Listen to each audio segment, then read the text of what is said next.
Сәлем достар, сіздермен осындай эскимоның рецептімен бөлісетін боламын. Дайын тұрған бисквиттің тестісін алып, оны ұнтақтап езіп, сүтпен араластырып, формамызға тегістеп салатын боламыз. Үстінен осындай таяқшамызды саламыз.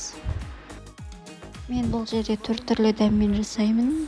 Бірінші ореомен, екінші сникерс дәм, үшінші малина, төртінші фисташка дәммен.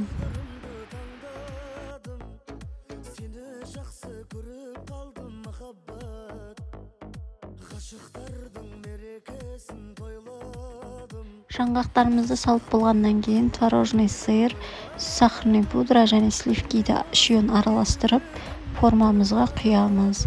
Холодильникке 5 сағатқа жібереміз. Достар, енді глазур дайындаймыз. Ол үшін бізге шоколад керек. Шоколадты ерітіп аламыз микроволновкада. Еріген шоколадты осылай әдемілеп эскимомызды сәндейтін боламыз. Бұл жерде менің сәндеп атқан орео дәммен осылай сәндесеңіздер де болады. Түрлі жаңғақ, тәтті, фрукты болады. Өзіңіздің ыңғайыңызға қарай. Екінші дәм бізде малина.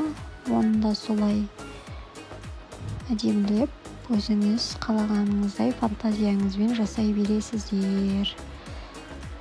Достар, менің каналыма жазылып, лайк басып тіркеліп қойыңыздар. Сіздермен болған несібелі.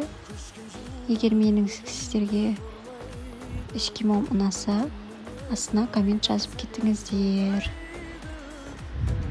Достар, эскимомыз дайын болып қалды. Соңына дейін қарағандарыңызға рахмет.